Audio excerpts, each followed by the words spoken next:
MP board कक्षा 10वीं की परीक्षा के लिए 5 फरवरी के हिंदी के पेपर के लिए आपके लिए लेकर के आ चुके हैं महत्वपूर्ण रिक्त स्थान यानी कि खाली स्थान, जो कि आपके 6 नंबर के जो है पूछे जाने हैं बोर्ड में। और मैं इस वीडियो में आपको 40 खाली स्थान कंप्लीट करवा दूंगा। अगर आपने ये 40 कर लिए ना, तो इसमें से आपके बहुत ज़्यादा चांसेस हैं कि आपके बोर्ड में पूछे जाएंगे, है ना। तो ये 40 जरूर से कंप्लीट कर लेना। और हमने आपको हर एक प्रकार से, मतलब 2 नंबर के, 3 नंबर के और आपके जो 4 नंबर के क्वेश्चन है वो सभी कंप्लीट करवा दिए हैं। और आपके बहुविकल्पीय प्रश्न एमसीक्यू कंप्लीट करवा दिए हैं। तो वो वीडियो जाकर के देख लेना। और चलिए स्टार्ट करते हैं। यहाँ पे एक एक करके सभी के आंसर मैं आपको बताते जाऊँगा और ये जरूर से याद कर लेना। देखिए पहला क्वेश्चन है आपका, कवि के सरल स्वभाव के कारण खालिस्तान ने धोखा दिया है। तो यहाँ पे क्या इसका आंसर रहेगा? इसका आंसर लिखना है आपको मित्रों ने, है ना। मित्रों ने धोखा दिया है। देखिए इस प्रकार से आप आंसर लिखेंगे इसका, मित्रों ने, है ना। इसका खालिस्तान भरेंगे मित्र। इसके बाद सेकंड क्वेश्चन आपका दिया गया है, स्थायी भावों के उत्पन्न होने के कारणों को खालिस्तान कहते हैं। तो उससे क्या, स्थायी भाव जब उत्पन्न होते हैं उसके कारण, उसका कारण जो होता है विभाव होता है। तो विभाव इसमें आंसर भरेंगे यहाँ पे। इसके बाद अगला क्वेश्चन आपका नीचे दिया गया है तीसरे नंबर का, बिस्मिल्लाह खां। देखिए तो बिस्मिल्लाह खां खालिस्तान मंदिर में प्रतिदिन शहनाई बजाते थे। कौन से मंदिर में? तो बालाजी के मंदिर में। यहाँ पे बालाजी आंसर आपको लिखना है। इस प्रकार से बालाजी लिख देंगे और आपने पढ़ा भी होगा, है ना। बालाजी आपका राइट आंसर रहेगा। इसके बाद है आपका 4 नंबर का प्रश्न नीचे दिया गया है, अपनी योग्यता, प्रवृत्ति या प्रेरणा से आविष्कार करने वाला मानव क्या कहलाता है? खालिस्तान होता है तो वो संस्कृत मानव होता है ना, संस्कृत। इस प्रकार से आपको संस्कृत लिखना है। ये आपका संस्कृत यहाँ पे आंसर इसका रहेगा चौथे नंबर के प्रश्न का। इसके बाद बढ़ते हैं 5वें नंबर के प्रश्न की ओर। अभी तक चैनल को सब्सक्राइब नहीं है तो किया है तो कर लीजिए, क्योंकि हर एक सब्जेक्ट की इसी प्रकार से मैं आपको तैयारी करवाऊंगा आपकी बोर्ड की। देखिए क्रिया के भेद खालिस्तान प्रकार से किए जाते हैं। तो क्रिया के भेद जो हैं 2 प्रकार से जो है किए जाते हैं। क्रिया के 2 प्रकार से भेद किए जाते हैं, यानी कि ऐसे कह सकते हैं क्रिया के भेद खालिस्तान होते हैं तो 2 प्रकार के होते हैं ना, इस प्रकार से। इसके बाद है अगला 6वें नंबर का है आपका, ज्ञेय की प्रारंभिक शिक्षा खालिस्तान में हुई थी। तो वो हुई थी जम्मू एंड कश्मीर, है ना। आपको ऐसे नहीं लिखना है, आपको हिंदी में जम्मू कश्मीर लिखना है ना। मैंने यहाँ पे J&K लिख दिया, आपको जम्मू कश्मीर लिखना है। आंसर है आपका जम्मू कश्मीर। इसके बाद 7वें नंबर का प्रश्न है, राम लक्ष्मण परशुराम संवाद रामचरितमानस के खालिस्तान से लिया गया है। तो राम परशुराम संवाद जो है, राम लक्ष्मण परशुराम संवाद, वो है बालकांड से लिया गया है ना।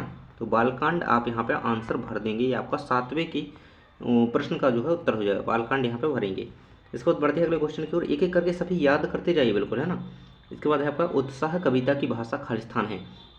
तो आपका ये उत्साह कविता की जो भाषा है वो संस्कृत निष्ठ खड़ी बोली है ना, संस्कृत निष्ठ। देखिए संस्कृत निष्ठ इस प्रकार से लिखेंगे, ठा ये बना हुआ है और आप खड़ी बोली आप लिख ही लेंगे इस प्रकार से, है ना। खड़ी बोली आपको यही लिख देना है उत्तर में, है ना। तो ये आपका आंसर हो जाएगा 8वें नंबर के प्रश्न का। देखिए यहीं पे सीधे याद करते जाइए, बिल्कुल। अगला है आपका 9वें नंबर का, नायक नायिका के संयोग या वियोग का वर्णन खालिस्तान रस में होता है। तो देखिए संयोग या वियोग, है ना, यानी कि श्रृंगार रस की बात कर रहा है तो श्रृंगार रस आप यहाँ पे आंसर भरेंगे इसमें 9वें नंबर के प्रश्न के उत्तर में। इसके बाद आपका अगला क्वेश्चन है 10वें नंबर का है, खालिस्तान चरण, खालिस्तान प्रत्येक चरण में के प्रत्येक चरण में 16 मात्राएं किस छंद में होती हैं? तो वो चौपाई छंद में होती है ना, चौपाई छंद, है ना। इस प्रकार से आपको लिखना है, मतलब सीधी बात है, चौपाई छंद में जो है 16 मात्राएं होती हैं। इसके बाद है आपका 11वें नंबर का प्रश्न है, काव्य में रस का अर्थ खालिस्तान स्वीकार किया गया है। तो आनंद, है ना, यानी कि आनंद यहाँ पे आंसर भरेंगे आप, आनंद। इस प्रकार से आपका रस का अर्थ क्या है? आनंद, है ना, जिसको सुन करके पढ़ करके आनंद की अनुभूति होती है। वीर रस का स्थायी भाव है। तो वीर रस का स्थायी भाव जो है उत्साह है। यहाँ पे उत्साह है, आपको इस प्रकार से लिख देना है। देखिए किसी न किसी रस का स्थायी भाव से पूछा जा सकता है, तो सभी रसों के स्थायी भाव जो है याद कर लीजिएगा, है ना, 10 के मैंने वीडियोस में बताए हैं तो आप कर ही लेंगे। इसके बाद है गंतुक का मतलब खालिस्तान है। तो इसका मतलब जो है पहाड़ होता है ना, पहाड़। देखिए पहाड़ आप इस प्रकार से यहाँ पे लिखेंगे, पहाड़, ये यहाँ पे आपको लिख देना है और इसका उत्तर हो जाएगा 13वें का। इसके बाद 14वें नंबर का प्रश्न दिया गया है, बाल गोविंद भगत की मौत उन्हीं के खालिस्तान हुई। तो उन्हीं के क्या हुई? अनुरूप हुई, है ना। तो उन्हीं के अनुरूप, इस प्रकार से आपको इसका उत्तर जो है लिख देना है यहाँ पे, इसका उन्हीं के अनुरूप हुई। इसके बाद 15वें नंबर का प्रश्न है, मानव संस्कृति एक खालिस्तान वस्तु है।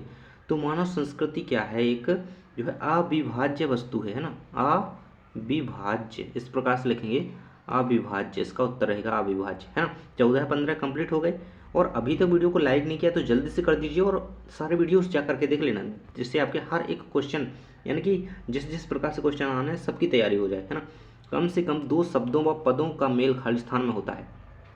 16 नंबर का प्रश्न है, इसका आंसर है 2 पदों का मेल। देखिए 2 शब्दों या पदों का मेल तो वो समास में होता है ना, 2 शब्दों के मेल को जो है समास कहते हैं। अगर 2 शब्द मिल रहे हैं इनके मेल को समास कहते हैं। इसके बाद रहेगा आपका, इसके बाद है चौराहा में खालिस्तान समास है। तो चौराहे में कौन सा समास है आपका, तो यहाँ पे द्विगु समास आपका इसमें आंसर जो है हो जाएगा। इस प्रकार से आप इसका उत्तर लिखेंगे द्विगु समास, है ना।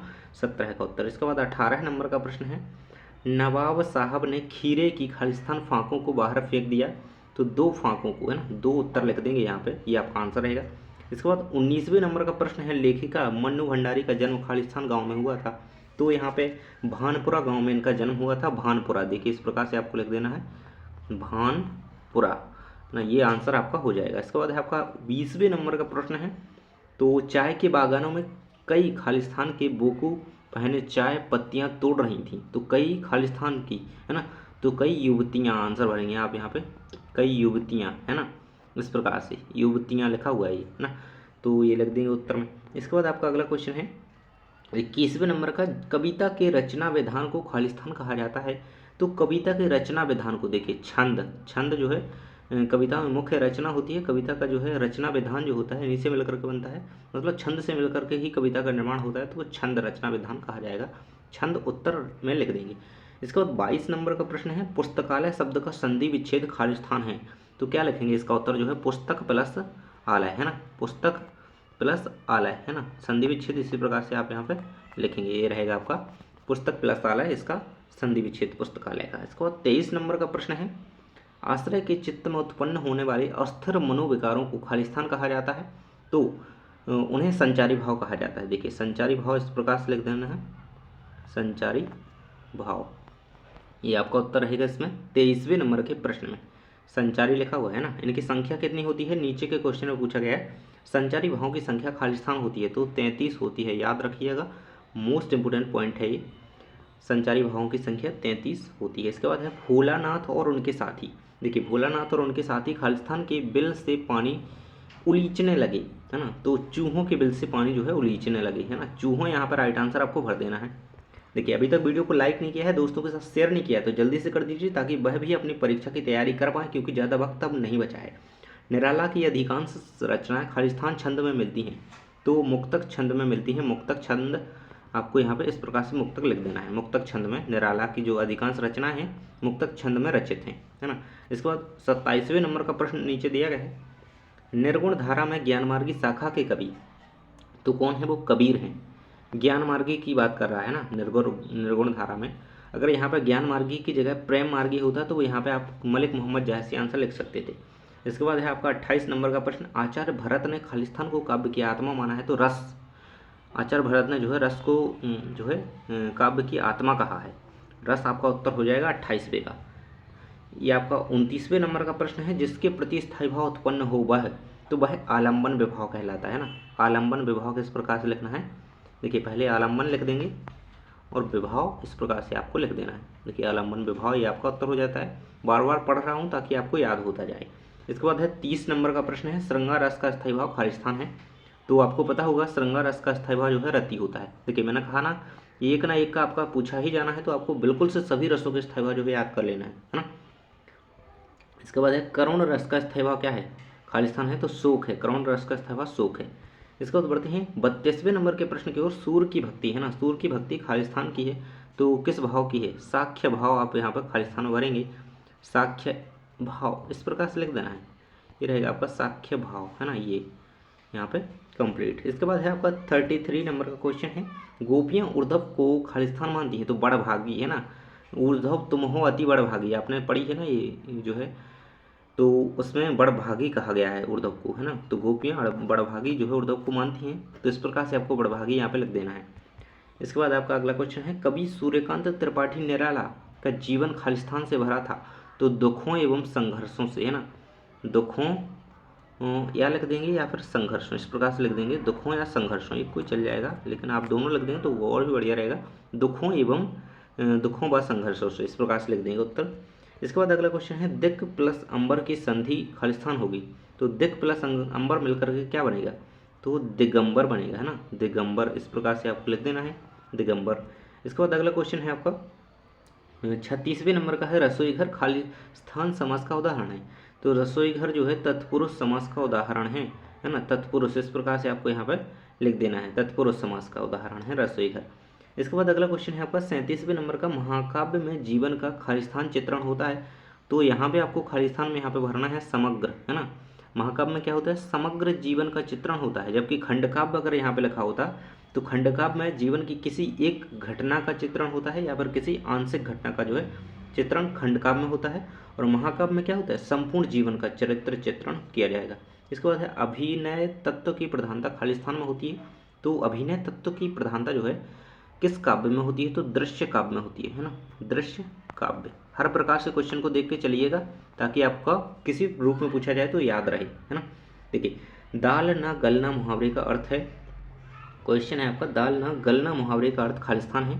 तो सफल ना होना, है ना, सफल ना होना मतलब कोई आप काम कर रहे हैं, वहाँ पे कोई बात कह रहे हैं और आपकी वहाँ पे दाल ना गल रही हो, मतलब कोई आप काम कर रहे हैं और वो हो नहीं रहा है ना, तो वहाँ पे मतलब आपकी दाल नहीं गल रही है, सफल नहीं हो रही, सफल ना होना, ये आप यहाँ पे लिख सकते हैं इसका अर्थ। इसके बाद 40 नंबर का प्रश्न नीचे दिया गया है, सोठा छंद में खालिस्तान चरण होते हैं। तो 4 चरण होते हैं, देखिए इस प्रकार से लिख देंगे या फिर ये से चल जाएगा। तो यहाँ तक हम आपके 40 जो है पूरी तरीके से 40 आपके रिक्त स्थान कंप्लीट कर चुके हैं, और आपको 300 MCQs का वीडियो देखना है, यानी कि जो आपको वस्तुनिष्ठ प्रकार के प्रश्न हैं 300, है ना, तो वो हम कंप्लीट करवा चुके हैं। आप वीडियो जा करके देख लीजिएगा, आपको वीडियो मिल जाएंगे, और चैनल को सब्सक्राइब कर लेना और सारे वीडियोस देख लीजिए ताकि आपकी परीक्षा की तैयारी अच्छी हो जाए, और सब्सक्राइब कर लेना है ताकि आपके हर एक पेपर के लिए इसी प्रकार से क्वेश्चन मिल सके। थैंक्स फॉर वॉचिंग, मिलते हैं नेक्स्ट वीडियो में।